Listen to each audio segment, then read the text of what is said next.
You don't have a steadiness problem. You have an obedience problem. If your dog failed his last test because he broke from the line or he broke on the honor, hang around. I have some great perspective for you. And this will work even better if he's perfect in training. So if you're like most people, that dog that you take to hunting tests on the weekend and field trials during the summer is probably your best buddy who you hang out with and who goes hunting with you every fall. And that's where the problem really originates. I mean, and I'm not saying your dog shouldn't be your buddy, because you should. Absolutely. That's why we own them, right? But a little perspective, when you're out training with your dog, either one-on-one or with your training group on the weekends or whatever, you have your training collars on, you are focused, you have your things set up, you're really on top of everything that's going on. You're reinforcing your behaviors as you go along and trying to teach your dog new concepts. It's at home when the wife and kids are around that you start to run into some inconsistencies that could be causing you a problem in the field and you don't even realize it. And at a minimum, there's a really good likelihood you're missing a lot of opportunities to reinforce good behavior with your dog when you're in those situations and you're not really paying close enough attention. So let me give you a perspective on this. When people ask me what obedience training is, I often define it this way. Obedience training is creating and applying a single set of rules, no matter where we are, no matter what we're doing, no matter how many competing motivators or distractions there are in the environment.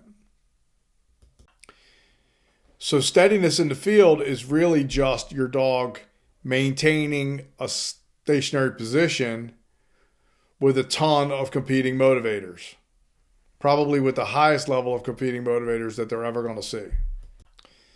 So here's how you successfully manage an obedience training program. You really want to teach behavior everybody knows this, in a really quiet environment without a whole lot of distractions. So we want to teach the dogs behaviors that we want them to do. We want to teach them the consequences of doing. We want to teach them the consequences of not doing, in a very quiet environment where they can focus on the lesson and there's not a whole lot to think about except for what we're trying to teach them. Once they have that down in a quiet environment to a fairly high level of reliability, then we're going to start moving to more challenging environments incrementally over time. So that would mean we might go from the living room to the backyard, from the backyard to the front yard, from the front yard to the ball field.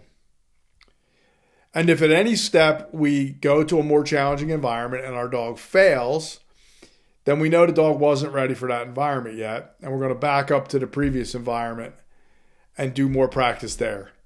So let's say we go from the front yard to the ball field, and when we get to the ball field, everything's just a mess. It's not up to par. It should really be relatively easy if we've done our homework in the front yard first.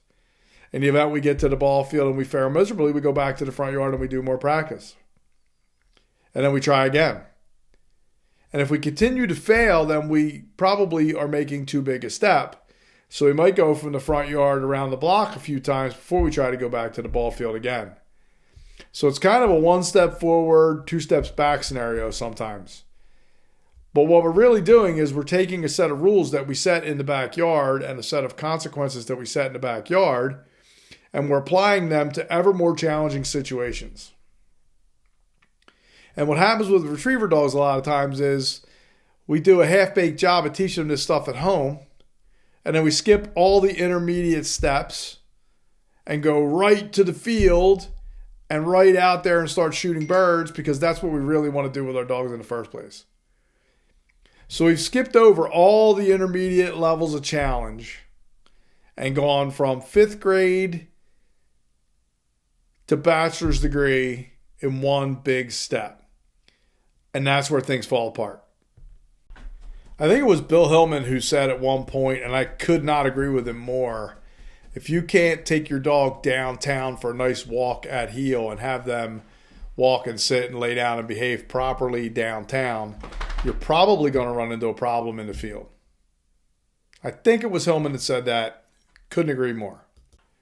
So just remember, steadiness or honoring is really simple. It's your dog maintaining a sit or a down or a stand position. The rules do not specify which one. Maintain in that position until you give them permission to go make their retrieves. It's really simple obedience. And if you're struggling with that in the field, you have probably skipped over all those little interim steps that we do in order to get a public access dog or a service dog or any type of other dog that needs to have a really high level of obedience in a challenging situation. Your teaching may have been great. You might have done a great job of that, but you skipped all those interim levels of competing motivators and all those interim levels of distractions, and you're operating at your dog's highest level of excitement and distraction, and expecting to get results when you may have not taken the steps in between to help them understand that that same set of rules that you established in the living room or the backyard also applies when you're out in the field. The other super common thing I see is just a lack of follow-up when commands are given around the house. And I don't mean that your wife gave the dog a command and he doesn't listen to her, or your kids gave the dog a command and he doesn't listen to them. I'm talking about you, the dog's primary trainer and handler who takes him into the field every weekend or every day or whenever you do it. Giving your dog commands in the living room or in the kitchen or in the backyard. Repeating yourself, not following up with a bad consequence for a lack of cooperation, not tangibly rewarding your dog for good behavior either. A lot of inconsistency happens in the home because you're really not in quote-unquote training mode. And then that inconsistency carries forward into the field later, and you run into a problem again because you're not very consistent at home. You repeat yourself a lot. You don't correct when you need to. You don't reward when you probably should.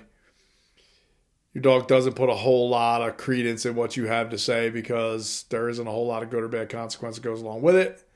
And then we go out into the field where the stakes are as high as they're ever possibly going to be. Your dog is completely distracted. And we're going to look for great performance when we're out in the field. And we wonder why we have a problem.